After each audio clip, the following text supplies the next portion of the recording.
Speaker Johnson, Vice President Vance, the First Lady of the United States,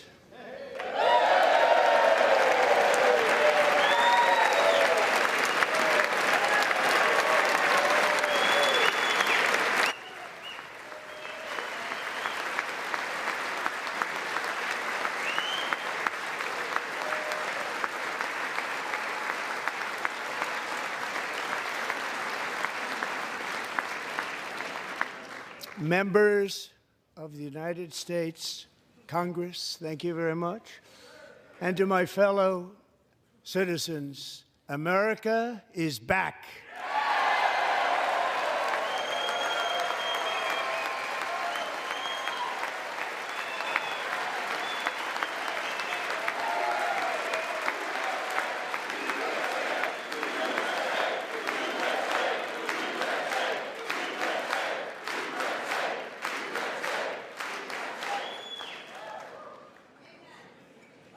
6 weeks ago, I stood beneath the dome of this Capitol and proclaimed the dawn of the golden age of America.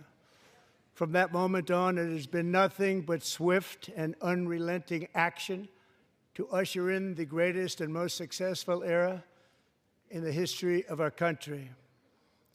We have accomplished more in 43 days than most administrations accomplished in 4 years or 8 years, and we are just getting started.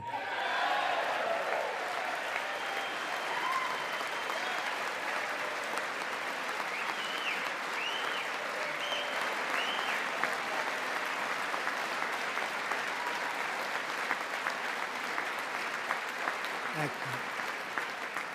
I return to this chamber tonight to report that America's momentum is back, our spirit is back, our pride is back, our confidence is back, and the American dream is surging bigger and better than ever before.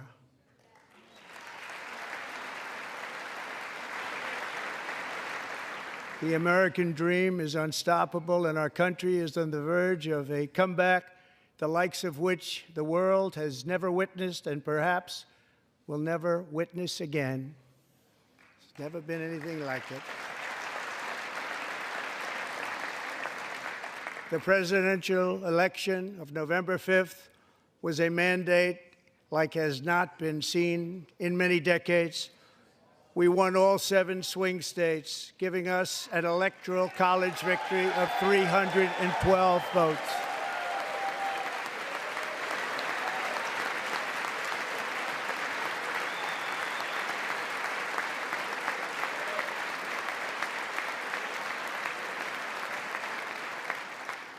We won the popular vote by big numbers and won counties in our country.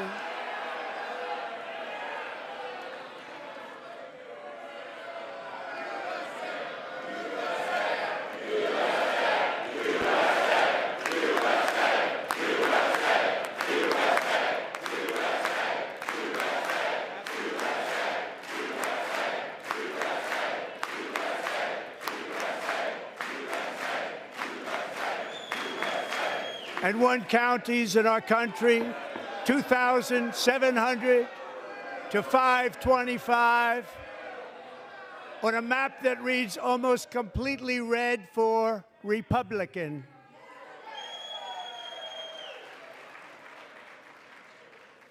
Now, for the first time in modern history, more Americans believe that our country is headed in the right direction than the wrong direction. In fact, it's an astonishing record, 27-point swing, the most ever.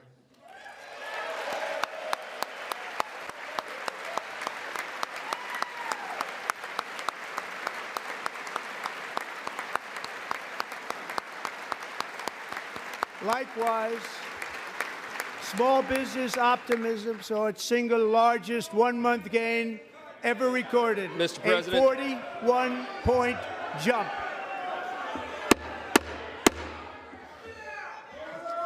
Members are directed to uphold and maintain decorum in the House and to cease any further disruptions. That's your warning.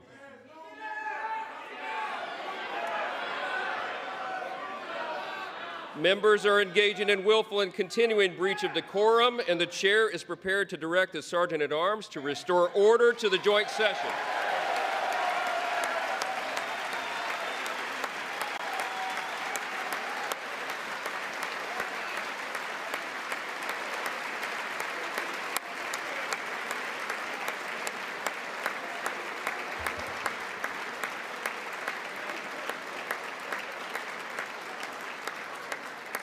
Mr. Green, take your seat.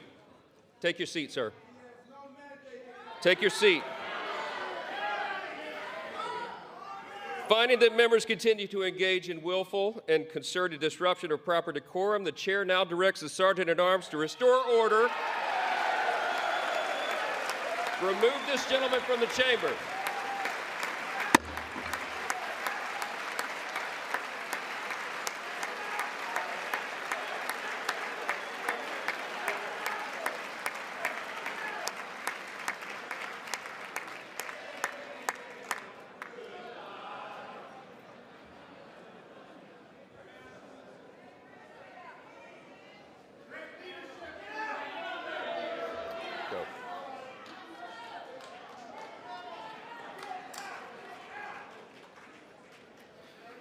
Members are directed to uphold and maintain decorum in the House. Mr. President, you continue. Thank you. Over the past 6 weeks, I have signed nearly 100 executive orders and taken more than 400 executive actions, a record to restore common sense, safety, optimism, and wealth all across our wonderful land. The people elected me to do the job, and I'm doing it.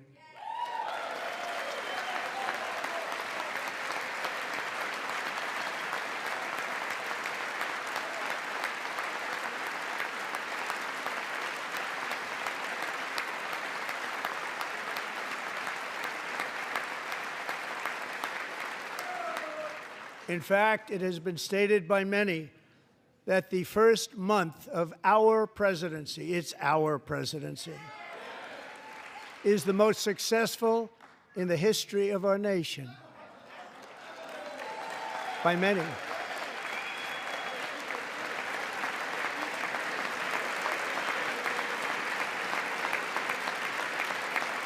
And what makes it even more impressive is that, do you know who number 2 is? George Washington. How about that? How about that? I don't know about that list, but we'll take it. Within hours of taking the oath of office, I declared a national emergency on our southern border, and I deployed the U.S. military and Border Patrol to repel the invasion of our country. And what a job they've done. As a result, illegal border crossings last month were by far the lowest ever recorded, ever.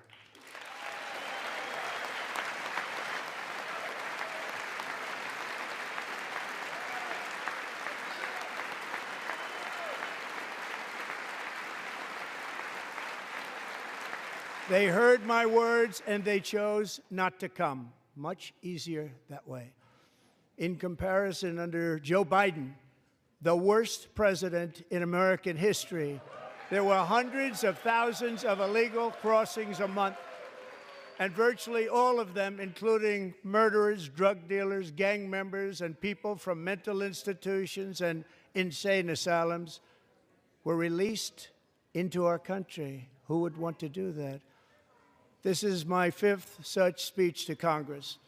And once again, I look at the Democrats in front of me, and I realize there is absolutely nothing I can say to make them happy or to make them stand or smile or applaud. Nothing I can do. I could find a cure to the most devastating disease, a disease that would wipe out entire nations, or announce the answers to the greatest economy in history, or the stoppage of crime to the lowest levels ever recorded. And these people sitting right here will not clap, will not stand, and certainly will not cheer for these astronomical achievements. They won't do it, no matter what. Five times I've been up here. It's very sad, and it just shouldn't be this way.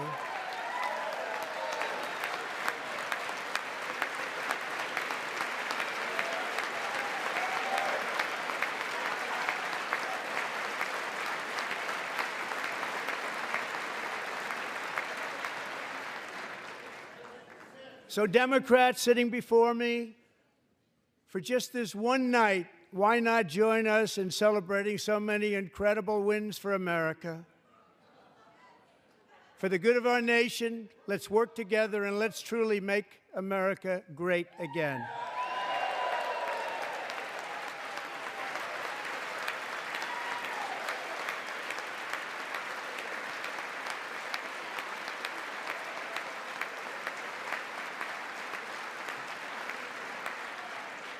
Every day, my administration is fighting to deliver the change America needs to bring a future that America deserves, and we're doing it. This is a time for big dreams and bold action. Upon taking office, I imposed an immediate freeze on all federal hiring, a freeze on all new federal regulations, and a freeze on all foreign aid.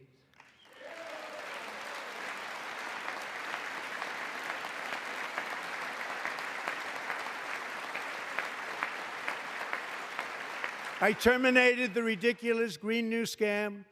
I withdrew from the unfair Paris Climate Accord, which was costing us trillions of dollars that other countries were not paying. I withdrew from the corrupt World Health Organization.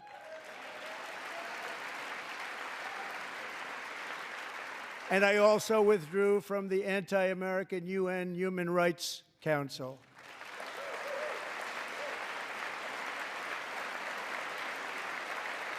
We ended all of Biden's environmental restrictions that were making our country far less safe and totally unaffordable. And importantly, we ended the last administration's insane electric vehicle mandate, saving our auto workers and companies from economic destruction.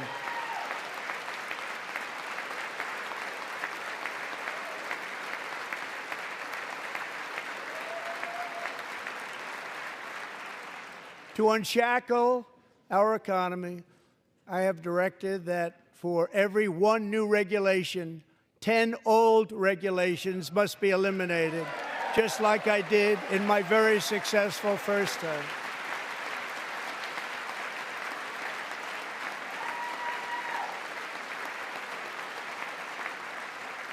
And in that first term, we set records on ending unnecessary rules and regulations like no other president had done before. We ordered all federal workers to return to the office. They will either show up for work in person or be removed from their job.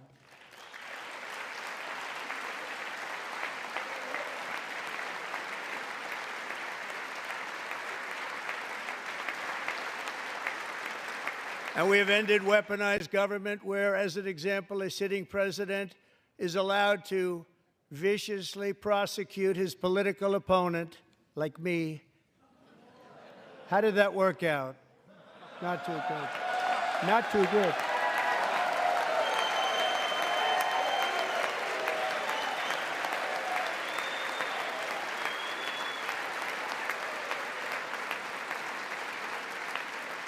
And I have stopped all government censorship and brought back free speech in America. It's back.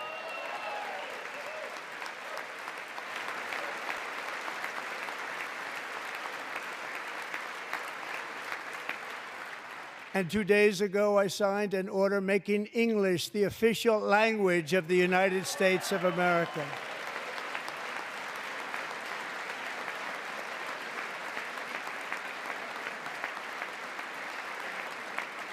I renamed the Gulf of Mexico the Gulf of America.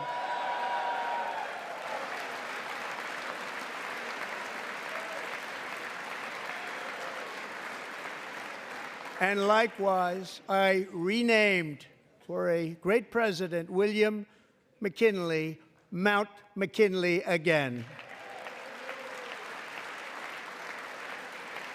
Beautiful Alaska. We love Alaska.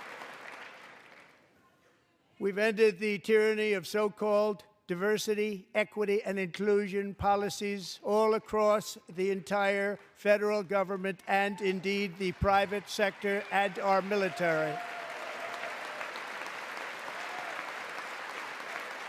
And our country will be woke no longer.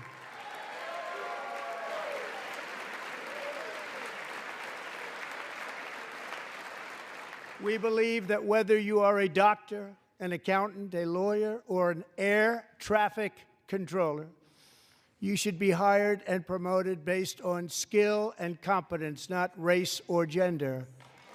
Very important.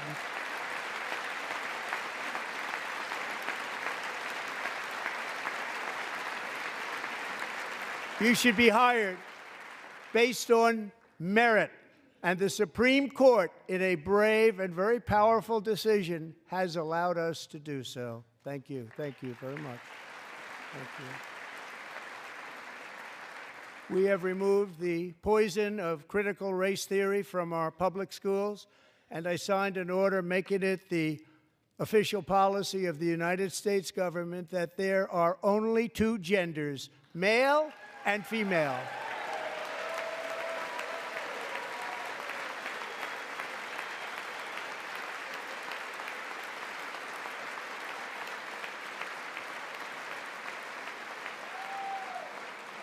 I also signed an executive order to ban men from playing in women's sports.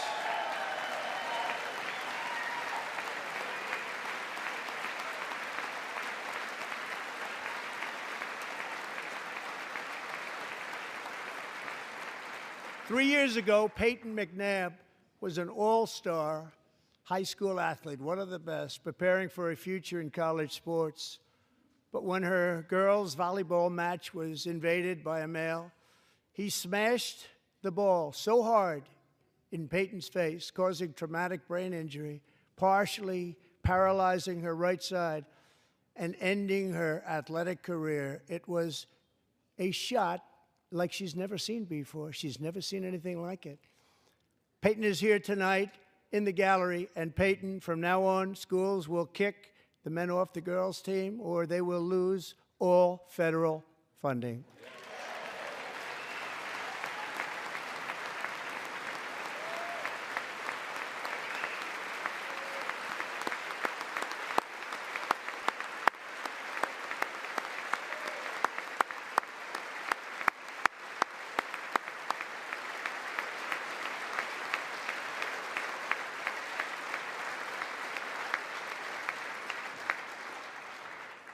And if you really want to see numbers, just take a look at what happened in the women's boxing, weightlifting, track and field, swimming, or cycling, where a male recently finished a long-distance race 5 hours and 14 minutes ahead of a woman for a new record by 5 hours.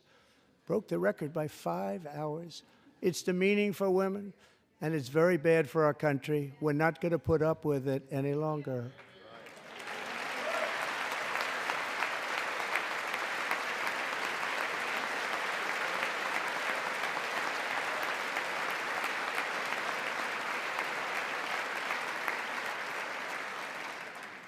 What I have just described is only a small fraction of the common sense revolution that is now, because of us, sweeping the entire world. Common sense has become a common theme, and we will never go back. Never. Never going to let that happen. Among my very highest priorities is to rescue our economy and get dramatic and immediate relief to working families. As you know, we inherited from the last administration an economic catastrophe and an inflation nightmare. Their policies drove up energy prices, pushed up grocery costs, and drove the necessities of life out of reach for millions and millions of Americans. They've never had anything like it. We suffered the worst inflation in 48 years, but perhaps even in the history of our country. They're not sure. As president, I'm fighting every day to reverse this damage and make America affordable again.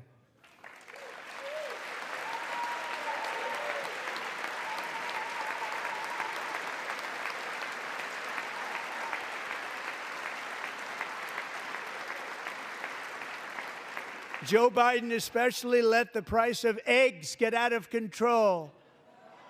The egg price is out of control, and we're working hard to get it back down. Secretary, do a good job on that. You inherited a total mess from the previous administration. Do a good job.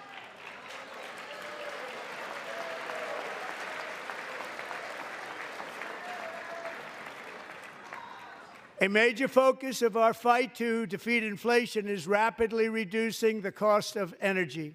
The previous administration cut the number of new oil and gas leases by 95%, slowed pipeline construction to a halt, and closed more than 100 power plants. We are opening up many of those power plants right now.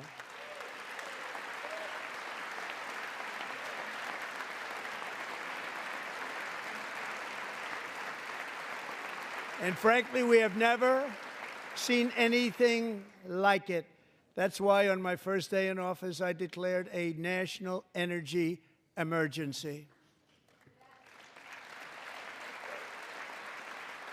As you've heard me say many times, we have more liquid gold under our feet than any nation on earth, and by far. And now I fully authorize the most talented team ever assembled to go and get it.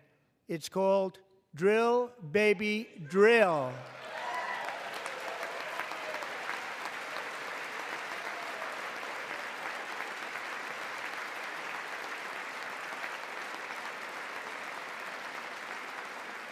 My administration is also working on a gigantic natural gas pipeline in Alaska, among the largest in the world, where Japan, South Korea, and other nations want to be our partner with investments of trillions of dollars each. There's never been anything like that one.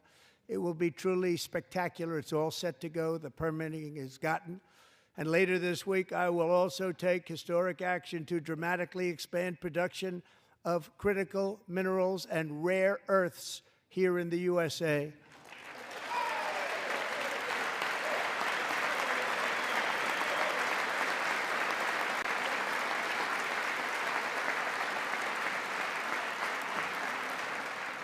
To further combat inflation, we will not only be reducing the cost of energy, but will be ending the flagrant waste of taxpayer dollars.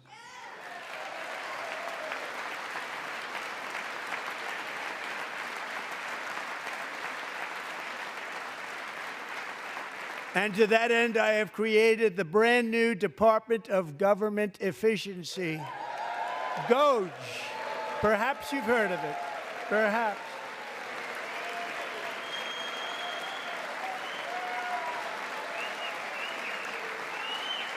Which is headed by Elon Musk, who is in the gallery tonight.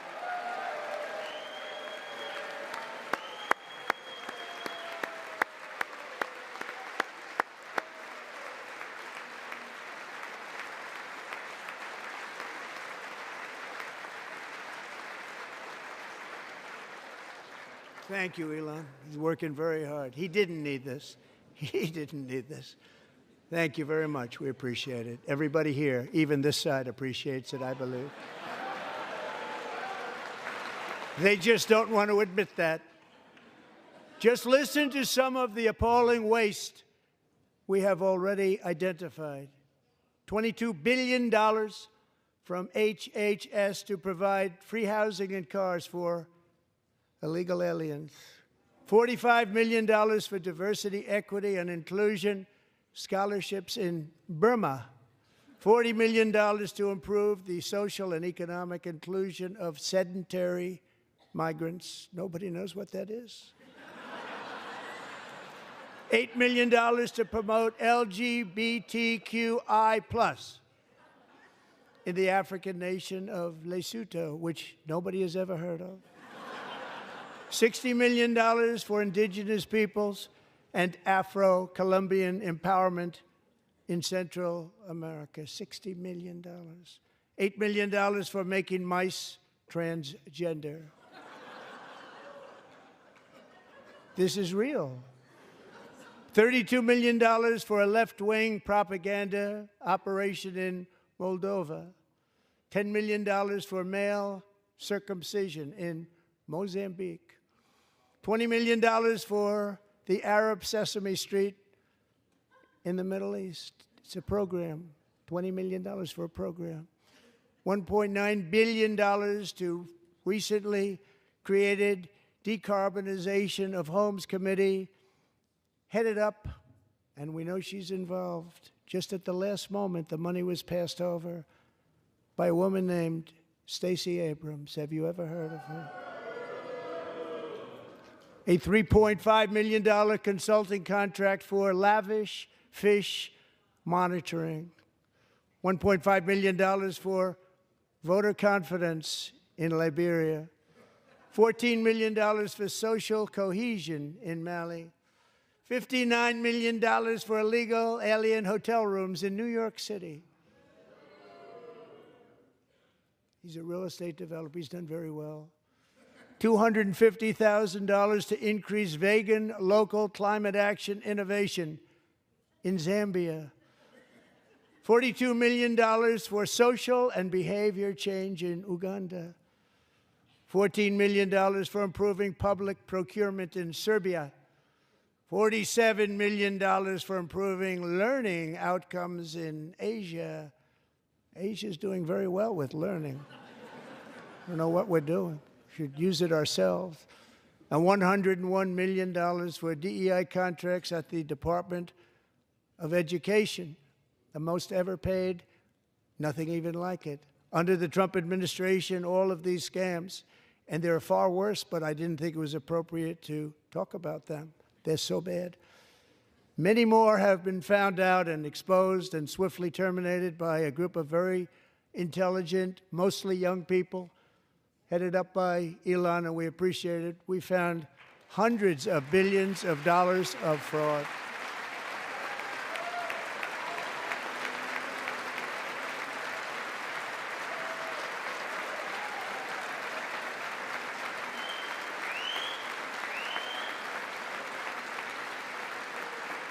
And we've taken back the money and reduced our debt to fight inflation and other things.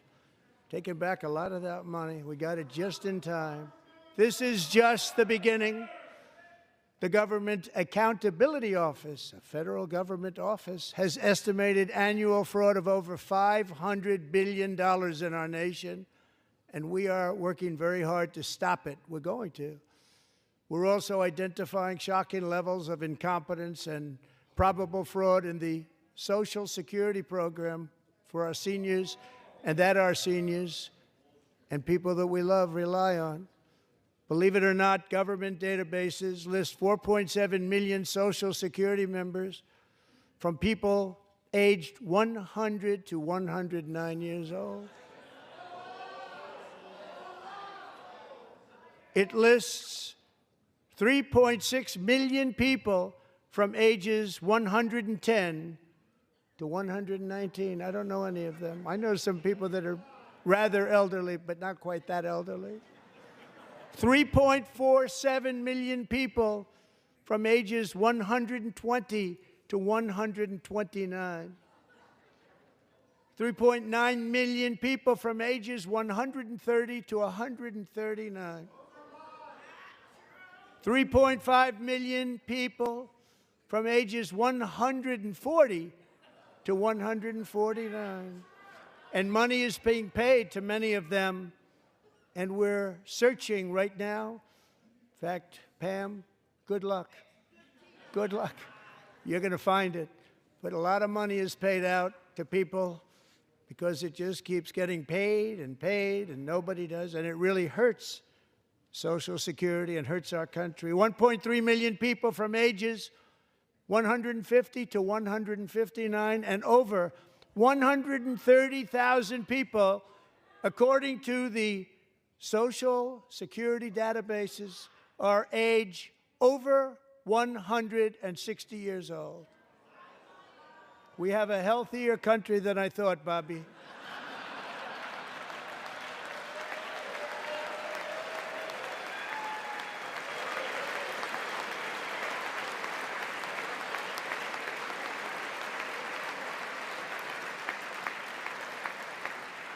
Including, to finish, 1,039 people between the ages of 220 and 229, one person between the age of 240 and 249, and one person is listed at 360 years of age. More than 100 years. More than 100 years older than our country. But we're going to find out where that money's going, and it's not going to be pretty. By slashing all of the fraud, waste, and theft we can find, we will defeat inflation, bring down mortgage rates, lower car payments and grocery prices, protect our seniors, and put more money in the pockets of American families.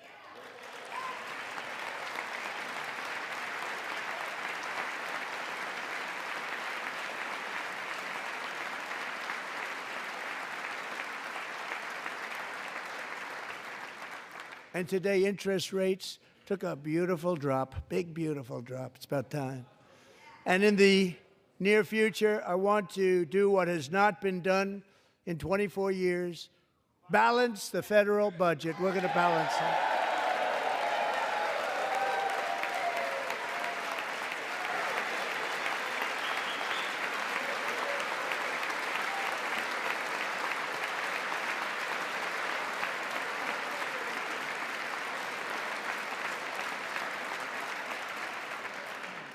With that goal in mind, we have developed in great detail what we are calling the Gold Card, which goes on sale very, very soon.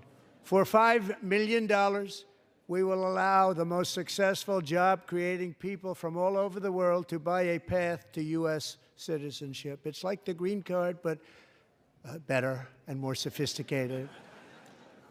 And these people will have to pay tax in our country. They won't have to pay tax from where they came. The money that they've made, you wouldn't want to do that, but they have to pay tax, create jobs. They'll also be taking people out of colleges and paying for them so that we can keep them in our country instead of having them being forced out. Number one, at the top school, as an example, being forced out and not being allowed to stay and create tremendous numbers of jobs and great success for a company out there. So while we take out the criminals, killers, traffickers, and child predators who are allowed to enter our country under the open border policy of these people, the Democrats, the Biden administration, the open border insane policies that you've allowed to destroy our country, we will now bring in brilliant, hardworking, job-creating people. They're going to pay a lot of money, and we're going to reduce our debt with that money.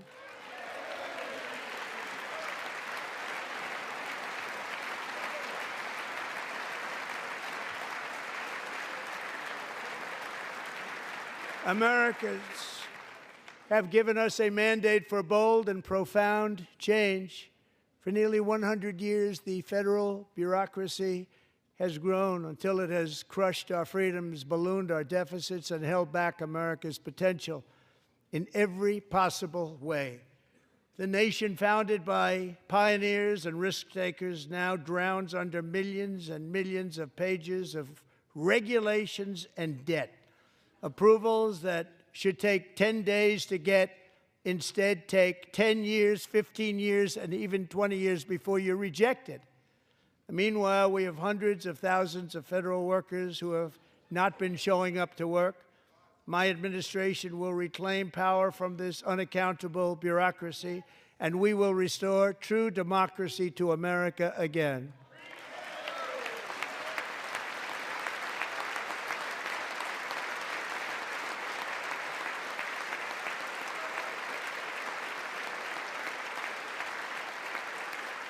And any federal bureaucrat who resists this change will be removed from office immediately. Because we are draining the swamp. It's very simple. And the days of rule by unelected bureaucrats are over.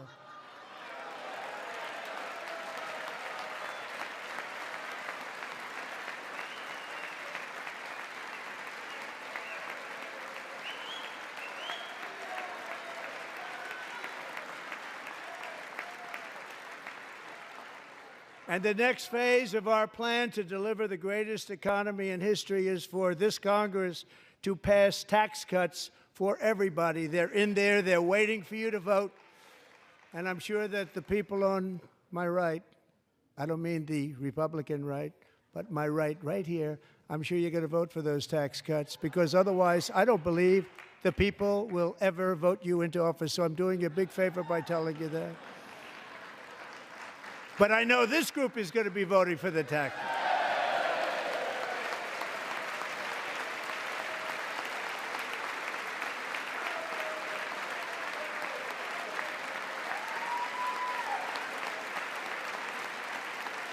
Thank you. It's a very, very big part of our plan. We had tremendous success in our first term with it, a very big part of our plan. We're seeking permanent income tax cuts all across the board.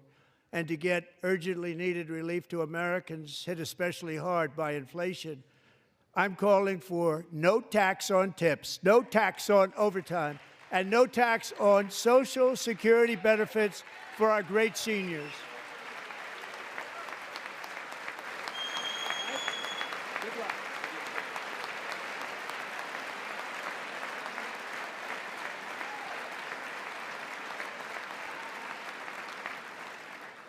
And I also want to make interest payments on car loans tax deductible, but only if the car is made in America.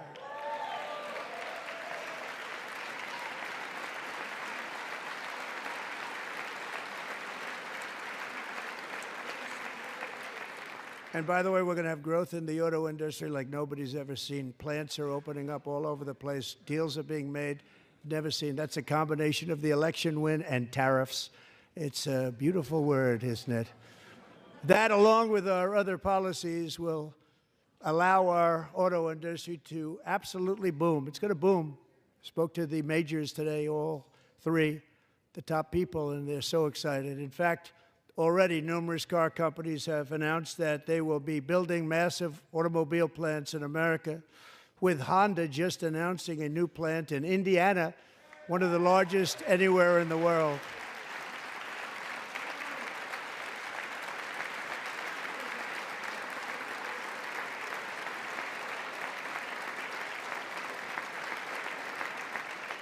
And this has taken place since our great victory on November 5th, a date which will hopefully go down as one of the most important in the history of our country.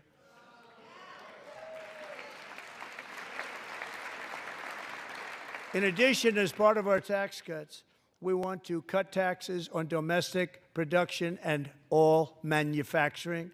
And just as we did before, we will provide 100% expensing. It will be retroactive to January 20th, 2025.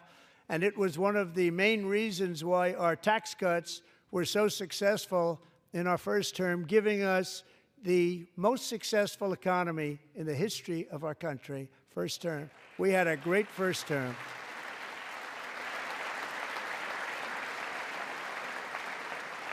If you don't make your product in America, however, under the Trump administration, you will pay a tariff, and in some cases, a rather large one.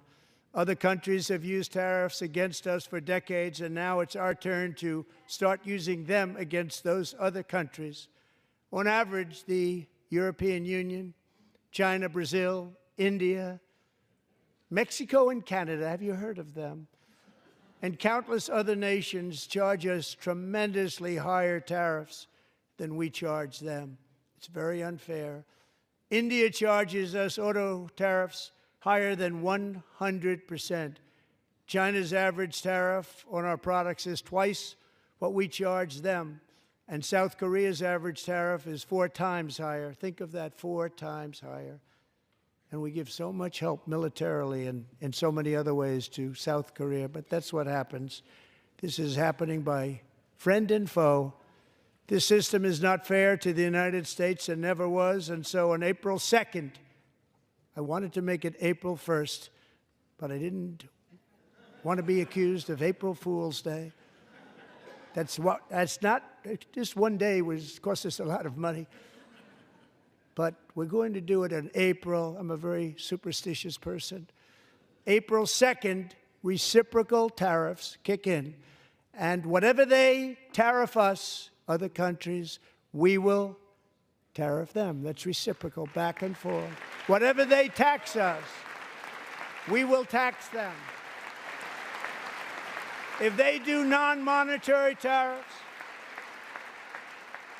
to keep us out of their market, then we will do non-monetary barriers to keep them out of our market. There's a lot of that, too. They don't even allow us in their market. We will take in trillions and trillions of dollars and create jobs like we have never seen before. I did it with China, and I did it with others, and the Biden administration couldn't do anything about it because there was so much money they couldn't do anything about it. We have been ripped off for decades by nearly every country on earth, and we will not let that happen any longer.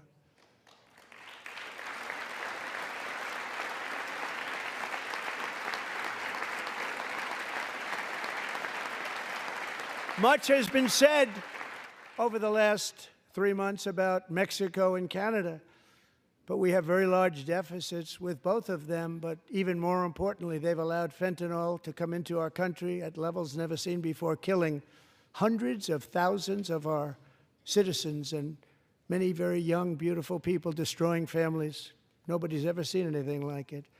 They are, in effect, receiving subsidies of hundreds of billions of dollars. We pay subsidies to Canada and to Mexico of hundreds of billions of dollars, and the United States will not be doing that any longer. We're not going to do it any longer.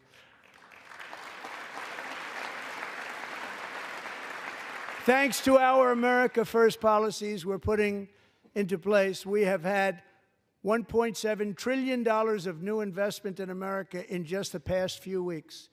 The combination of the election and our economic policies that people of SoftBank, one of the most brilliant anywhere in the world, announced a $200 billion investment. OpenAI and Oracle, Larry Ellison, announced $500 billion investment, which they wouldn't have done if Kamala had won. Apple announced $500 billion investment. Tim Cook called me. He said, I cannot spend it fast enough. It's going to be much higher than that, I believe. They'll be building their plants here instead of in China. And just yesterday, Taiwan Semiconductor, the biggest in the world, most powerful in the world, has a tremendous amount, 97% of the market, announced a $165 billion investment to build the most powerful chips on earth right here in the USA.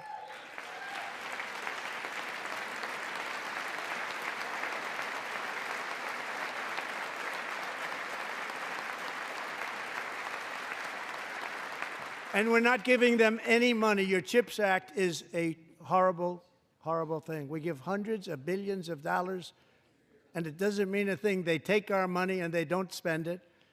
All that meant to them, we're giving them no money. All that was important to them was they didn't want to pay the tariffs, so they came and they're building, and many other companies are coming. We don't have to give them money. We just want to protect our businesses and our people. And they will come because they won't have to pay tariffs if they build in America. So it's very amazing. You should get rid of the CHIP Act, and whatever's left over, Mr. Speaker, you should use it to reduce debt or any other reason you want to.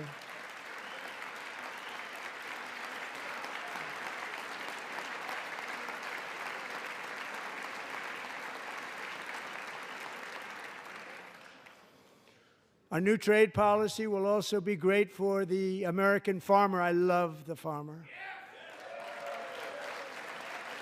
who will now be selling into our home market, the USA, because nobody is going to be able to compete with you.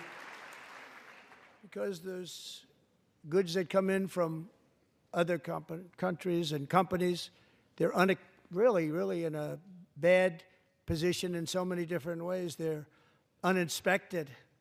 They may be very dirty and disgusting, and they come in and they pour in, and they hurt our American farmers. The tariffs will go on agricultural product coming into America, and our farmers, starting on April 2nd, it may be a little bit of an adjustment period. We had that before when I made the deal with China, $50 billion of purchases, and I said, just bear with me, and they did. They did. Probably have to bear with me again, and this will be even better. That was great.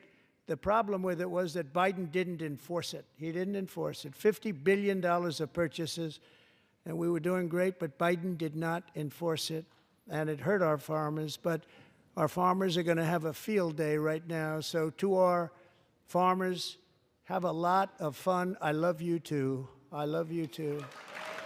It's all going to happen.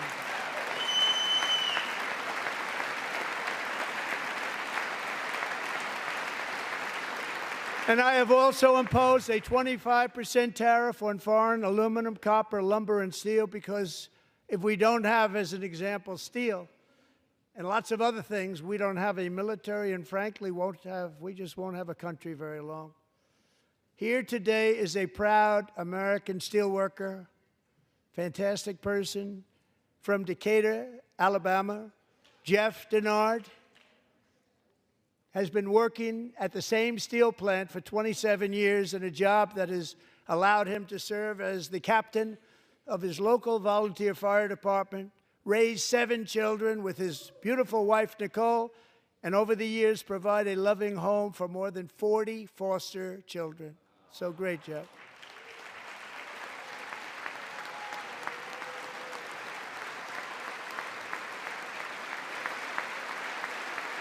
Thank you, Jeff. Thank you, Jeff.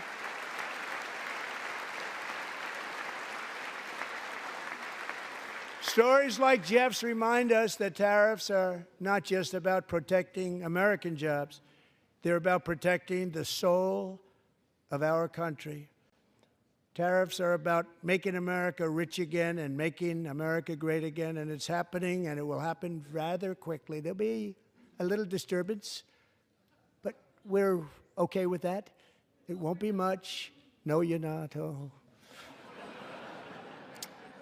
And look where Biden took us. Very low, the lowest we've ever been. Jeff, I want to thank you very much.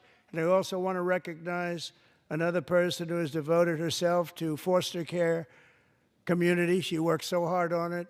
A very loving person, our magnificent First Lady of the United States.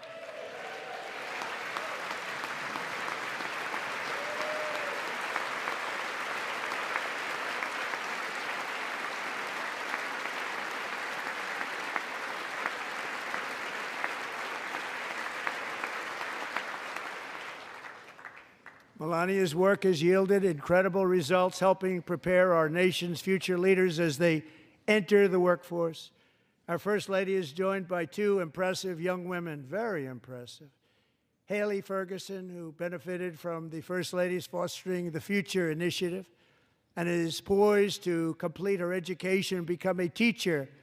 And Elliston Berry, who became a victim of an illicit deepfake image produced by a peer. With Elliston's help, the Senate just passed the Take It Down Act, and this is so important. Thank you very much, John. John Thune, thank you. Stand up, John. Thank you, John.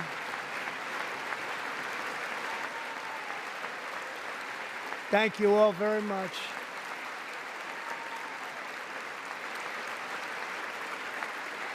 Thank you. And thank you to John Thune and the Senate. Great job. To criminalize the publication of such images online is a terrible, terrible thing. And once it passes the House, I look forward to signing that bill into law. Thank you. And I'm going to use that bill for myself, too, if you don't mind. Because nobody gets treated worse than I do online. Nobody. That's great. Thank you very much to the Senate. Thank you. But if we truly care about protecting Americans' children, no step is more crucial than securing America's borders. Over the past 4 years, 21 million people poured into the United States. Many of them were murderers, human traffickers, gang members, and other criminals from the streets of dangerous cities all throughout the world. Because of Joe Biden's insane and very dangerous open border policies, they are now strongly embedded in our country, but we are getting them out and getting them out fast.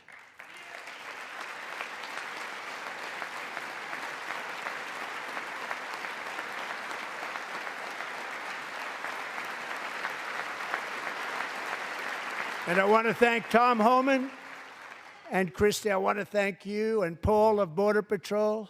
I want to thank you. What a job they've all done. Everybody, Border Patrol, ICE, law enforcement in general is incredible. We have to take care of our law enforcement. Have to.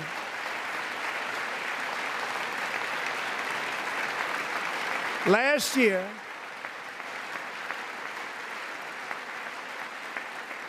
a brilliant 22-year-old nursing student named Laken Riley, the best in her class, admired by everybody, went out for a jog on the campus of the University of Georgia. That morning, Laken was viciously attacked, assaulted, beaten, brutalized, and horrifically murdered. Laken was stolen from us by a savage illegal alien gang member who was arrested while trespassing across Biden's open southern border and then set loose into the United States under the heartless policies of that failed administration. It was indeed a failed administration. He had then been arrested and released in a Democrat-run sanctuary city, a disaster, before ending the life of this beautiful young angel. With us this evening are Laken's beloved mother, Allison, and her sister, Lauren.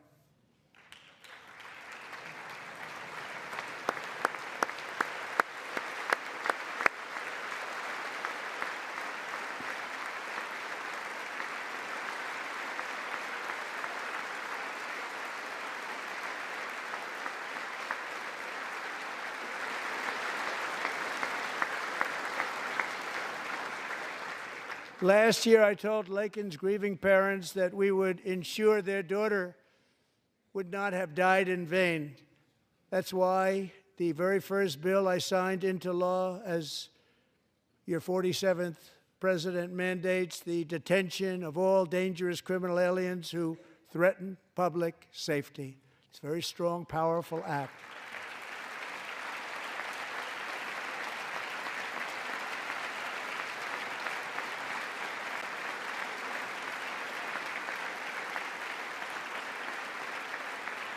It's called the Laken-Riley Act. So Allison and Lauren, America will never, ever forget our beautiful Laken Hope Riley.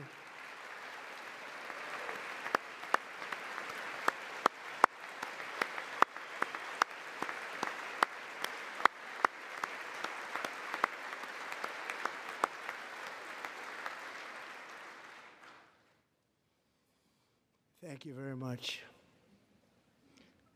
Since taking office, my administration has launched the most sweeping border and immigration crackdown in American history, and we quickly achieved the lowest numbers of illegal border crossers ever recorded. Thank you.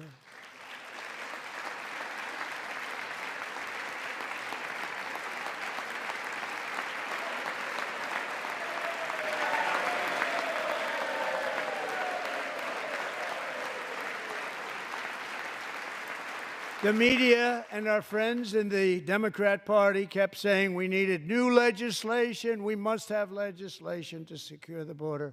But it turned out that all we really needed was a new president.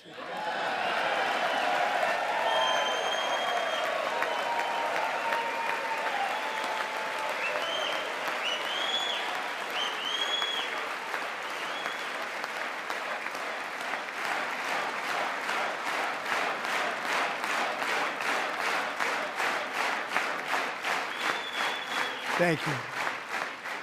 Joe Biden didn't just open our borders, he flew illegal aliens over them to overwhelm our schools, hospitals, and communities throughout the country. Entire towns like Aurora, Colorado, and Springfield, Ohio, buckled under the weight of the migrant occupation and corruption like nobody's ever seen before. Beautiful towns destroyed. Now, just as I promised in my inaugural address, we are achieving the great liberation of America.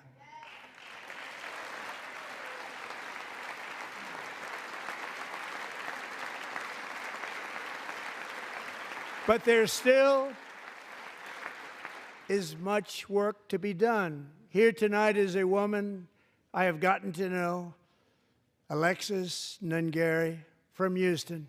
Wonderful woman. Last June, Alexis's 12-year-old daughter, her precious Jocelyn, walked to a nearby convenience store. She was kidnapped, tied up, assaulted for 2 hours under a bridge, and horrifically murdered. Arrested and charged with this heinous crime are 2 illegal alien monsters from Venezuela, released into America by the last administration through their ridiculous open border.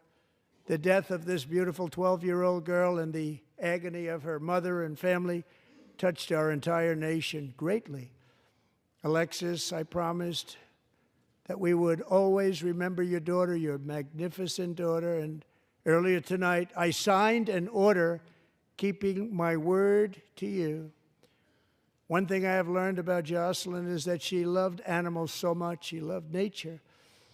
Across Galveston Bay, from where Jocelyn lived in Houston, you will find a magnificent national wildlife refuge, a pristine, peaceful, 34,000-acre sanctuary for all of God's creatures on the edge of the Gulf of America. Alexis, moments ago, I formally renamed that refuge in loving memory of your beautiful daughter, Jocelyn. So, Mr. Vice President, if you would, may I have the order?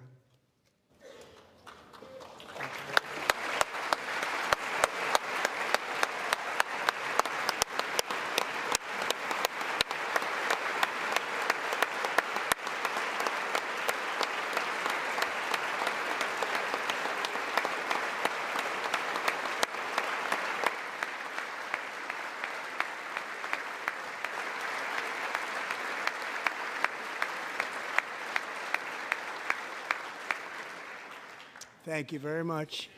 All 3 savages charged with Jocelyn and Lakin's murders were members of the Venezuelan prison gang, the toughest gang, they say, in the world, known as Tren de Aragua.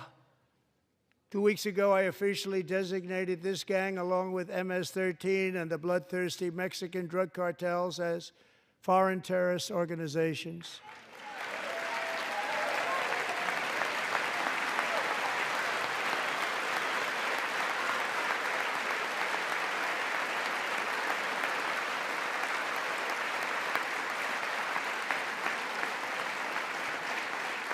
They are now officially in the same category as ISIS, and that's not good for them. Countless thousands of these terrorists were welcomed into the U.S. by the Biden administration. But now every last one will be rounded up and forcibly removed from our country, or, if they're too dangerous, put in jails, standing trial in this country, because we don't want them to come back ever. With us this evening is a warrior on the front lines of that battle, Border Patrol Agent Roberto Ortiz. Great guy.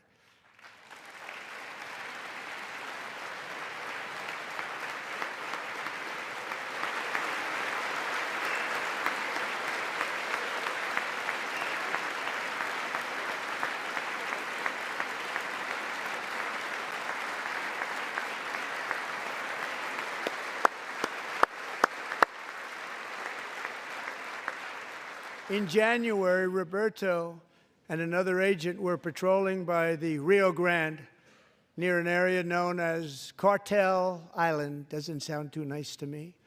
When heavily armed gunmen started shooting at them, Roberto saw that his partner was totally exposed, at great danger, and he leapt into action, returning fire and providing crucial seconds for his fellow agent to seek safety, just barely.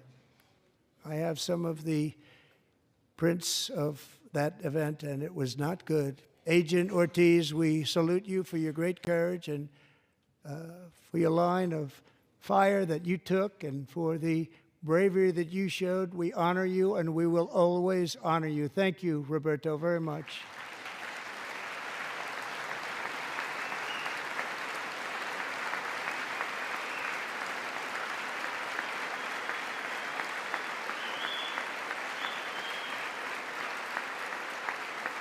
Thank you, Roberta.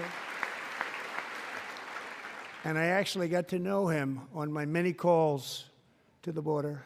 He's a great, great gentleman. The territory to the immediate south of our border is now dominated entirely by criminal cartels that murder, rape, torture, and exercise total control. They have total control over a whole nation, posing a grave threat to our national security. The cartels are waging war in America, and it's time for America to wage war on the cartels, which we are doing.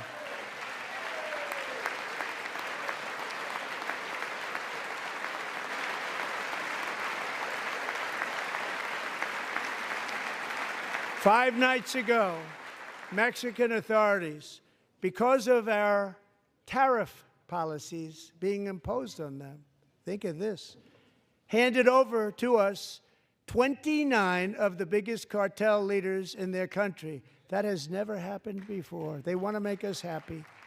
First time ever. But we need Mexico and Canada to do much more than they've done, and they have to stop the fentanyl and drugs pouring into the USA. They're going to stop it.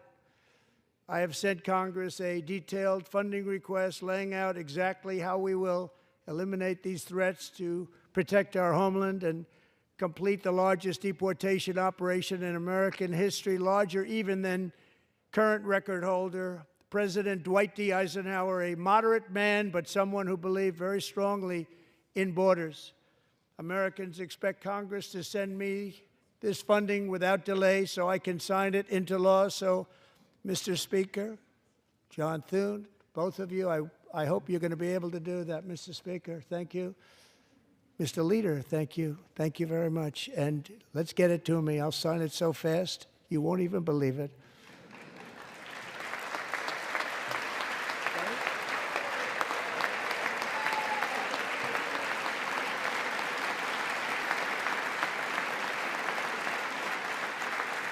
And as we reclaim our sovereignty, we must also bring back law and order to our cities and towns.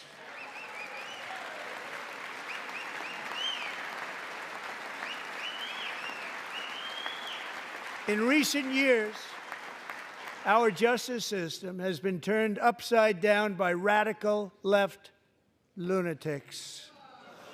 Many jurisdictions virtually ceased enforcing the law against dangerous repeat offenders while weaponizing law enforcement against political opponents like me.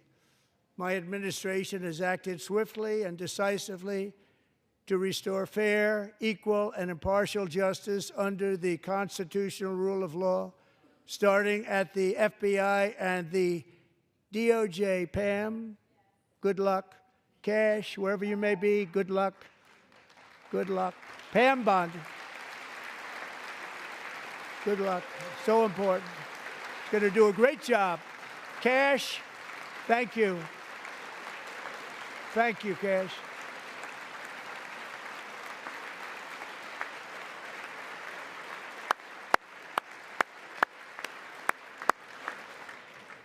They've already started very strong. They're going to do a fantastic job. You're going to be very proud of them. We're also once again giving our police officers the support, protection, and respect they so dearly deserve. They have to get it. They have such a hard, dangerous job, but we're going to make it less dangerous. The problem is the bad guys don't respect the law, but they're starting to respect it, and they soon will respect it. This also includes our great fire departments throughout the country. Our firemen and women are unbelievable people, and we'll never forget them.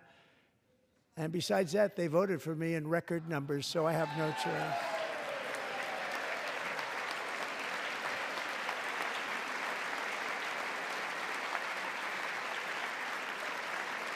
One year ago this month, 31-year-old New York police officer Jonathan Diller, unbelievably wonderful person and a great officer, was gunned down at a traffic stop on Long Island. I went to his funeral. The vicious criminal charged with his murder had 21 prior arrests, and they were rough arrests, too. He was a real bad one.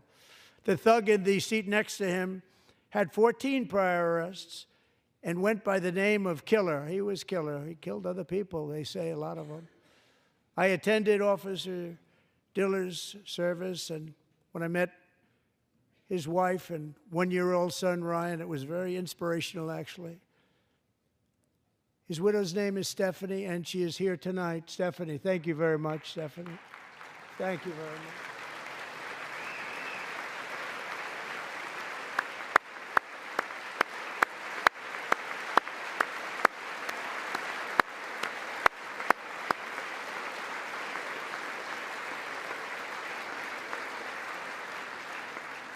Stephanie, we're going to make sure that Ryan knows his dad was a true hero, New York's finest, and we're going to get these cold-blooded killers and repeat offenders off our streets, and we're going to do it fast. Got to stop it. They get out with 28 arrests. They push people into subway trains. They hit people over the head, back of the head with baseball bats. We got to get them out of here. I've already signed an executive order requiring a mandatory death penalty for anyone who murders a police officer, and tonight I'm asking Congress to pass that policy into permanent law.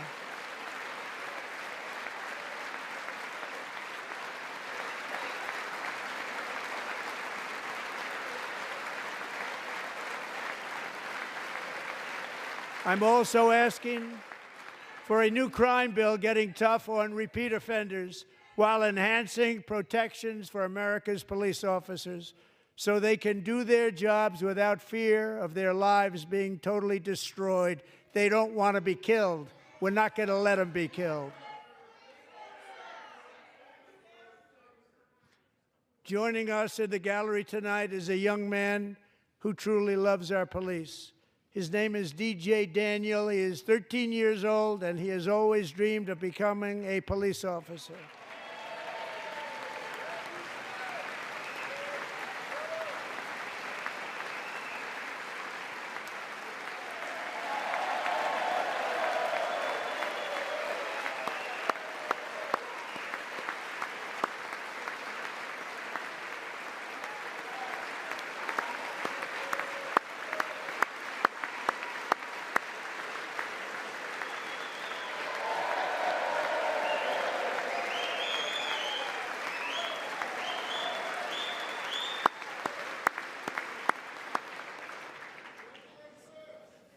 But in 2018, DJ was diagnosed with brain cancer. The doctors gave him 5 months at most to live. That was more than 6 years ago.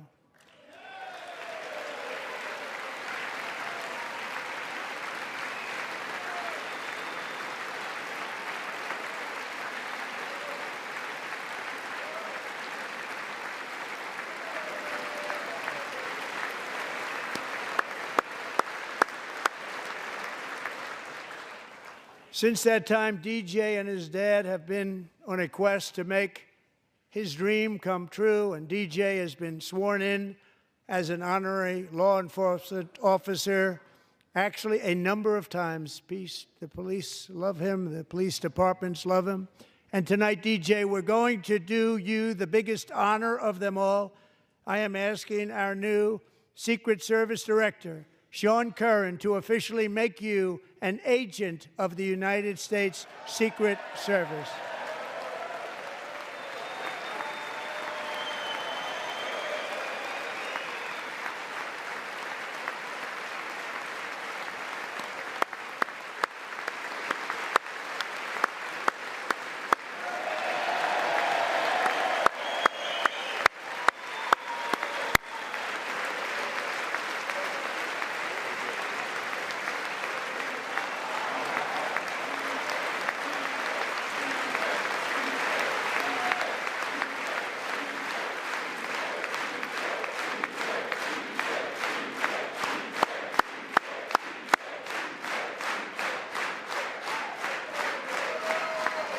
Thank you, DJ.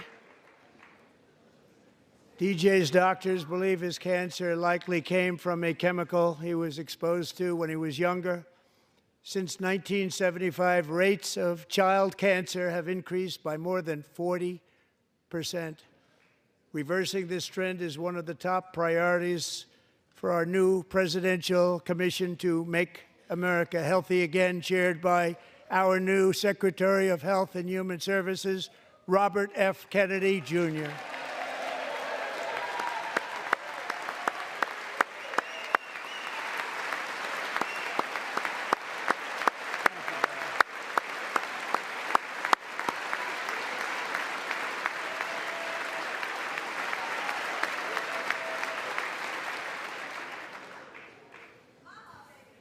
With the name Kennedy, you would have thought everybody over here would have been cheering.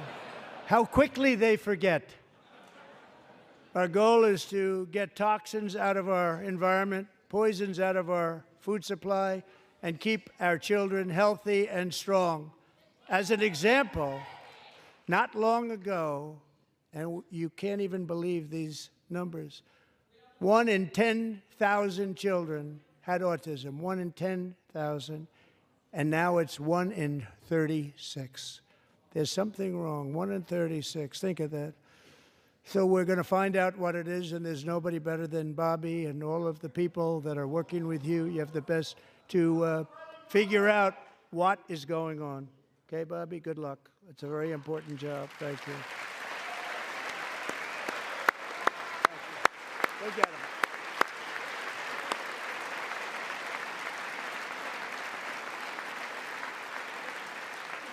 Thank you. My administration is also working to protect our children from toxic ideologies in our schools. A few years ago, January Littlejohn and her husband discovered that their daughter's school had secretly socially transitioned their 13-year-old little girl. Teachers and administrators conspired to deceive January and her husband while encouraging her daughter to use a new name and pronouns. They, them pronoun, actually, all without telling January, who is here tonight and is now a courageous advocate against this form of child abuse. January, thank you. Thank you. Thank you very much. Thank you.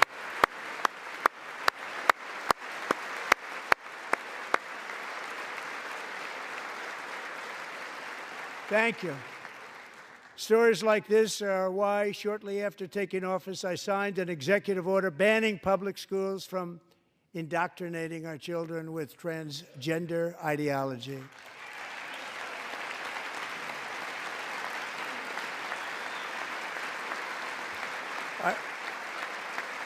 I also signed an order to cut off all taxpayer funding to any institution that engages in the sexual mutilation of our youth.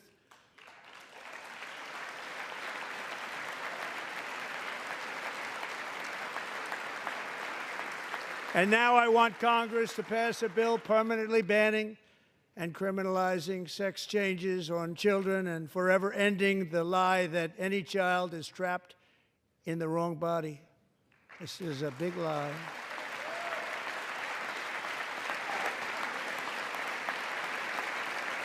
And our message to every child in America is that you are perfect exactly the way God made you.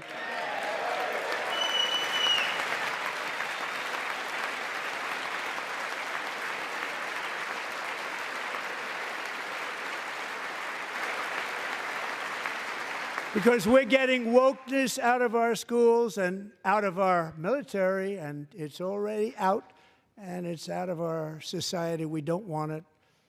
Wokeness is trouble. Wokeness is bad. It's gone. It's gone. And we feel so much better for it, don't we? Don't we feel better?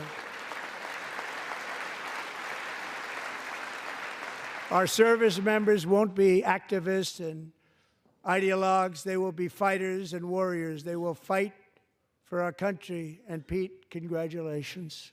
Secretary of Defense, congratulations.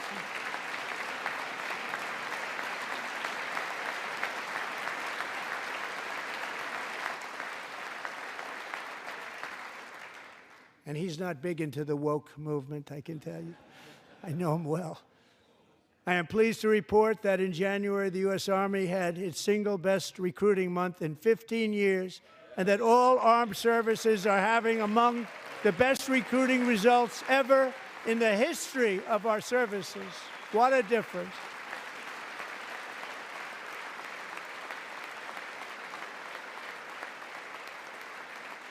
And you know, it was just a few months ago where the results were exactly the opposite. We couldn't recruit anywhere. We couldn't recruit. Now we're having the best results just about that we've ever had. What a tremendous turnaround. It's really a beautiful thing to see. People love our country again. It's very simple. They love our country, and they love being in our military again. So it's a great thing, and thank you very much. Great job. Thank you.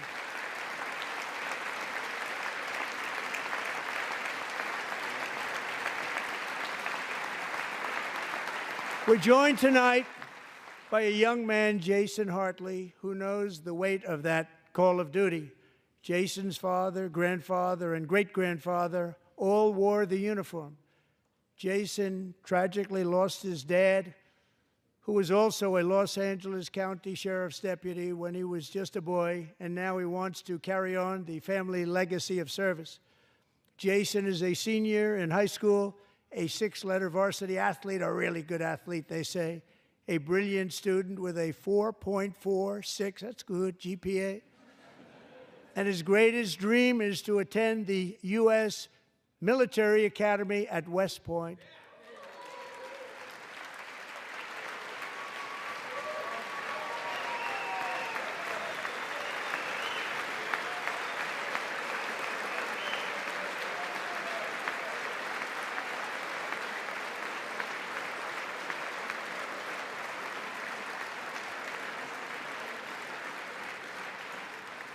And Jason, that's a very big deal getting in. That's a hard one to get into. But I'm pleased to inform you that your application has been accepted. You will soon be joining the Corps of Cadets.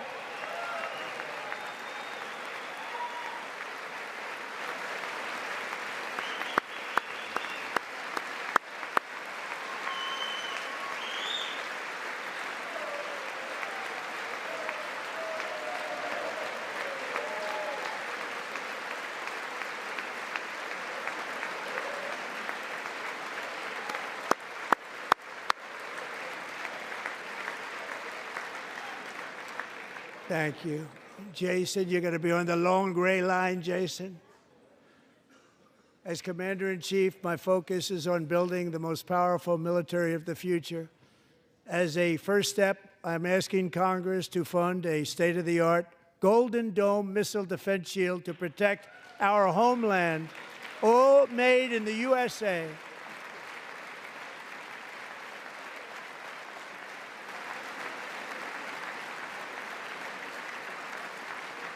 And Ronald Reagan wanted to do it long ago, but the technology just wasn't there, not even close. But now we have the technology. It's incredible, actually. And other places, they have it. Israel has it. Other places have it. And the United States should have it too, right, Tim, right? They should have it too. So I want to thank you. But it's a very, very important. This is a very dangerous world. We should have it. We want to be protected, and we're going to protect our citizens like never before. To boost our defense industrial base, we are also going to resurrect the American shipbuilding industry, including commercial shipbuilding and military shipbuilding.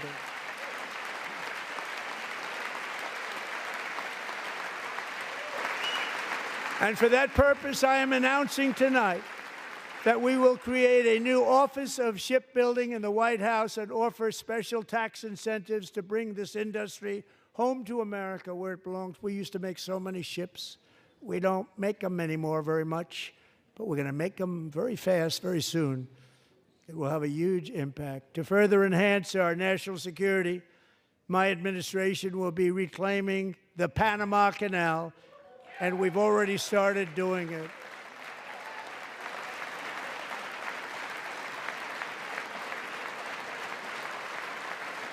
Just today, a large American company announced they are buying both ports around the Panama Canal and lots of other things having to do with the Panama Canal and a couple of other canals. The Panama Canal was built by Americans for Americans, not for others, but others could use it. But it was built at tremendous cost of American blood and treasure. 38,000 workers died building the Panama Canal. They died of malaria. They died of snake bites and mosquitoes. Not a nice place to work. They paid them very highly to go there, knowing there was a 25% chance that they would die. The most expensive project also that was ever built in our country's history, if you bring it up to modern day costs. It was given away by the Carter administration for $1, but that agreement has been violated very severely. We didn't give it to China. We gave it to Panama, and we're taking it back.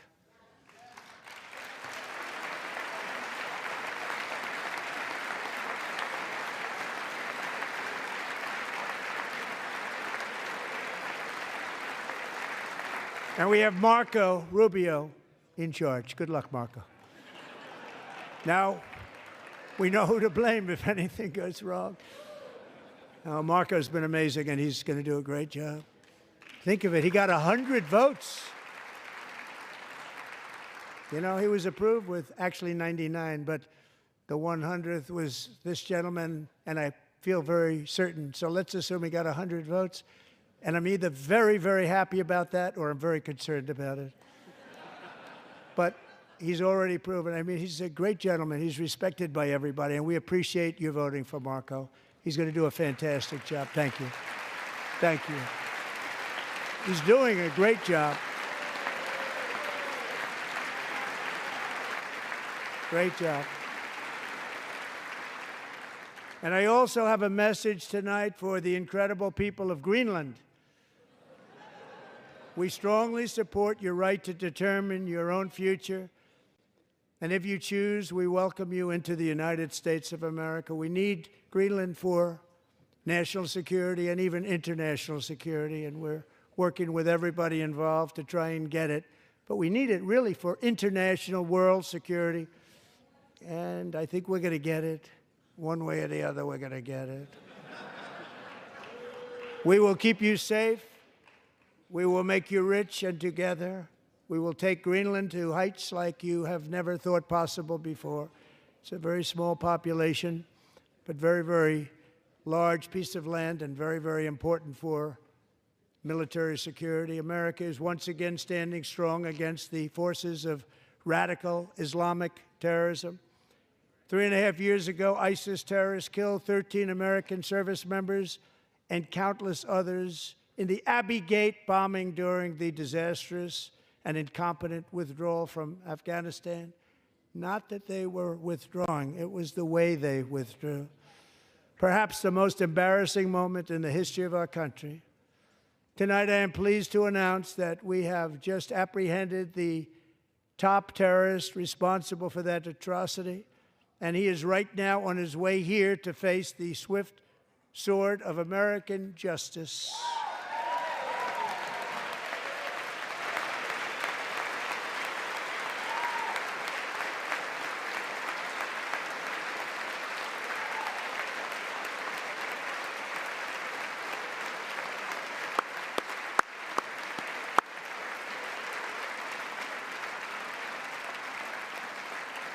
And I want to thank especially the government of Pakistan for helping arrest this monster. This was a very momentous day for those 13 families who I actually got to know very well, most of them, whose children were murdered, and the many people that were so badly, over 42 people, so badly injured on that fateful day in Afghanistan. What a horrible day. Such incompetence was shown that when Putin saw what happened, I guess he said, wow, maybe this is my chance. That's how bad it was. Should have never happened. Grossly incompetent people. I spoke to many of the parents and loved ones, and they're all in our hearts tonight. Just spoke to them on the phone. We had a big call. Every one of them called, and everybody was on the line, and they did nothing but cry with happiness. They were very happy, as happy as you can be under those circumstances. Their child, brother, sister, son, daughter was killed for no reason whatsoever. In the Middle East, we're bringing back our hostages from Gaza. In my first term, we achieved one of the most groundbreaking peace agreements in generations, the Abraham Accords.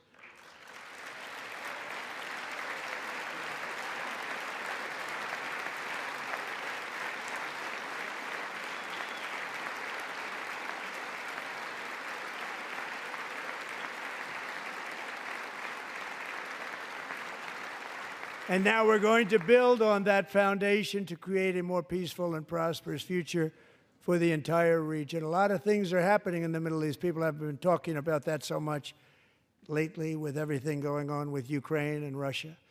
But a lot of things are happening in the Middle East. It's a rough neighborhood, actually. I'm also working tirelessly to end the savage conflict in Ukraine. Millions of Ukrainians and Russians have been needlessly killed or wounded in this horrific and brutal conflict with no end in sight. The United States has sent hundreds of billions of dollars to support Ukraine's defense with no security, with no anything.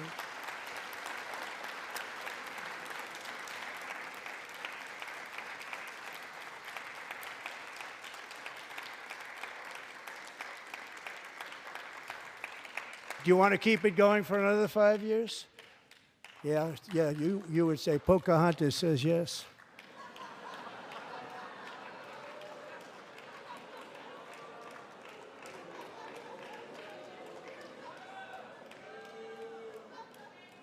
$2,000 people are being killed every single week. More than that. They're Russian young people. They're Ukrainian young people. They're not Americans. But I want it to stop. Meanwhile, Europe has sadly spent more money buying Russian oil and gas than they have spent on defending Ukraine, by far. Think of that. They've spent more buying Russian oil and gas than they have defending. And we've spent perhaps $350 billion, like taking candy from a baby. That's what happened. And they've spent $100 billion. What a difference that is. And we have an ocean separating us, and they don't. But we're getting along very well with them, and lots of good things are happening. Biden has authorized more money in this fight than Europe has spent by billions and billions of dollars. It's hard to believe that they wouldn't have stopped it and said, at some point, come on, let's equalize. You got to be equal to us. But that didn't happen. Earlier today, I received an important letter from President Zelensky of Ukraine. The letter reads, Ukraine is ready to come to the negotiating table as soon as possible to bring lasting peace closer. Nobody wants peace more than the Ukrainians, he said. My team and I stand ready to work under President Trump's strong leadership to get a peace that lasts. We do really value how much America has done to help Ukraine maintain its sovereignty and independence. Regarding the agreement on minerals and security, Ukraine is ready to sign it at any time that is convenient for you. I appreciate that he sent this letter, just got it a little while ago. Simultaneously, we've had serious discussions with Russia and have received strong signals that they are ready for peace. Wouldn't that be beautiful? Wouldn't that be beautiful?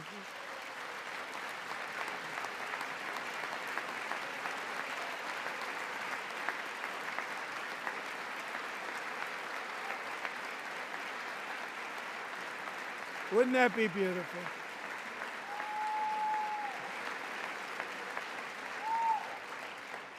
It's time to stop this madness. It's time to halt the killing. It's time to end this senseless war. If you want to end wars, you have to talk to both sides. Nearly 4 years ago, amid rising tensions, a history teacher named Mark Fogel was detained in Russia and sentenced to 14 years in a penal colony. Rough stuff. The previous administration barely lifted a finger to help him. They knew he was innocent, but they had no idea where to begin. But last summer, I promised his 95-year-old mother, Malphine, that we would bring her boy safely back home. After 22 days in office, I did just that, and they are here tonight.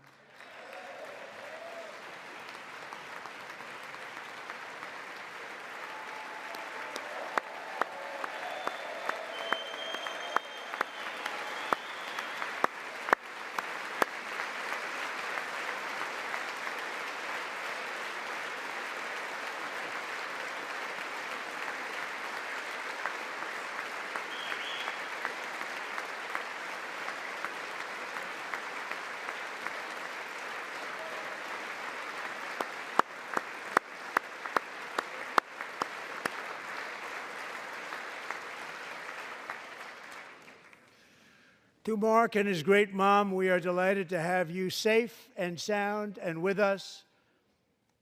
As fate would have it, Mark Fogel was born in a small rural town in Butler, Pennsylvania. Have you heard of it? Where his mother has lived for the past 78 years. I just happened to go there last July 13th for a rally. That was not pleasant. And that is where I met his beautiful mom right before I walked onto that stage. And I told her I would not forget what she said about her son. And I never did I? Never forgot. Less than 10 minutes later, at that same rally, gunfire rang out, and a sick and deranged assassin unloaded 8 bullets from his sniper's perch into a crowd of many thousands of people.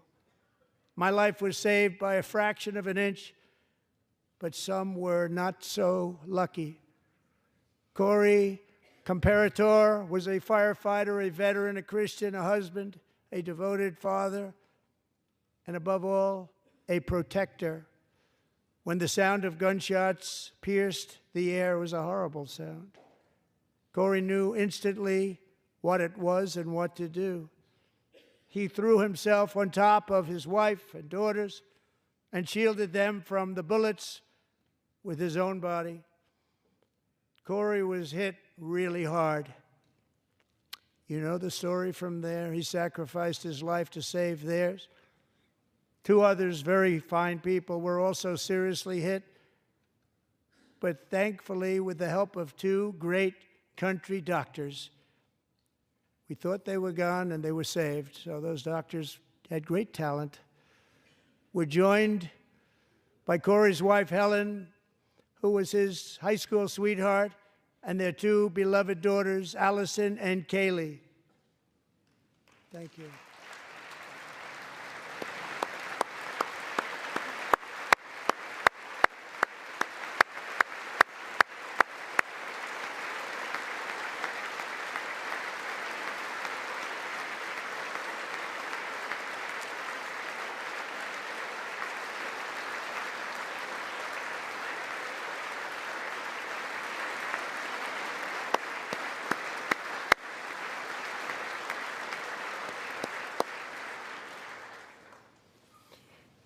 To Helen, Allison, and Kaylee, Corey is looking down on his 3 beautiful ladies right now, and he is cheering you on. He loves you. He is cheering you on.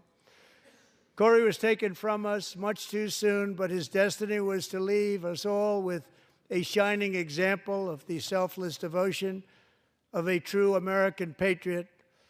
It was love like Corey's that built our country, and it's love like Corey's that is going to make our country more majestic than ever before. I believe that my life was saved that day in Butler for a very good reason. I was saved by God to make America great again. I believe that. Thank you. Thank you.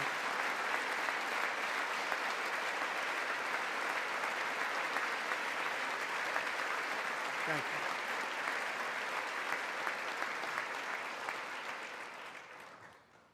Thank you very much. From the patriots of Lexington and Concord to the heroes of Gettysburg and Normandy, from the warriors who crossed the Delaware to the trailblazers who climbed the Rockies, and from the legends who soared at Kitty Hawk to the astronauts who touched the moon, Americans have always been the people who defied all odds, transcended all dangers, made the most extraordinary sacrifices, and did whatever it took to defend our children, our country, and our freedom. And as we have seen in this chamber tonight, that same strength, faith, love, and spirit is still alive and thriving in the hearts of the American people. Despite the best efforts of those who would try to censor us, silence us, break us, destroy us, Americans are today a proud, free, sovereign, and independent nation that will always be free, and we will fight for it till death. We will never let anything happen to our beloved country, because we are a country of doers, dreamers, fighters, and survivors. Our ancestors crossed a vast ocean, strode into the unknown wilderness, and carved their fortunes from the rock and soil of a perilous and very dangerous frontier. They chased our destiny across a boundless continent. They built the railroads, laid the highways, and graced the world with American marvels like the Empire State Building, the mighty Hoover Dam, and the towering Golden Gate Bridge. They lit the world with electricity, broke free of the force of gravity, fired up the engines of American industry, vanquished the communists, fascists, and Marxists all over the world, and gave us countless modern wonders sculptured out of iron, glass, and steel. We stand on the shoulders of these pioneers who won and built the modern age, these workers who poured their sweat into the skylines of our cities, these warriors who shed their blood on fields of battle and gave everything they had for our rights and for our freedom. Now it is our time to take up the righteous cause of American liberty, and it is our turn to take America's destiny into our own hands and begin the most thrilling days in the history of our country. This will be our greatest era. With God's help, over the next 4 years, we are going to lead this nation even higher, and we are going to forge the freest, most advanced, most dynamic, and most dominant civilization ever to exist on the face of this earth. We are going to create the highest quality of life, build the safest and wealthiest and healthiest and most vital communities anywhere in the world. We are going to conquer the vast frontiers of science, and we are going to lead humanity into space and plant the American flag on the planet Mars and even far beyond.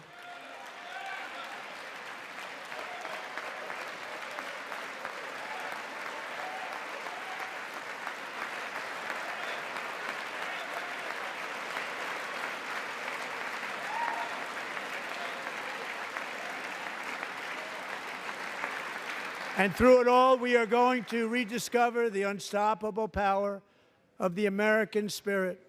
And we are going to renew unlimited promise of the American dream. Every single day, we will stand up and we will fight, fight, fight for the country our citizens believe in and for the country our people deserve.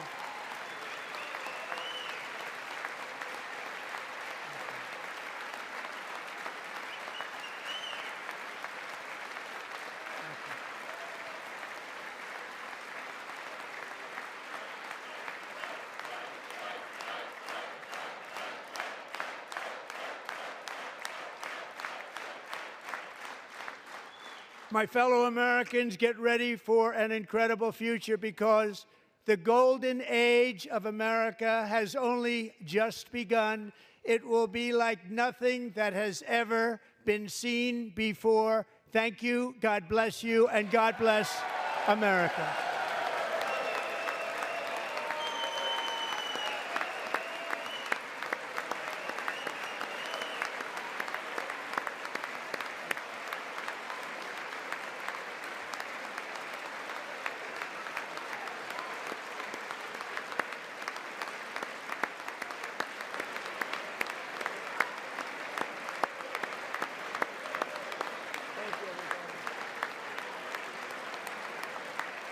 Thank you.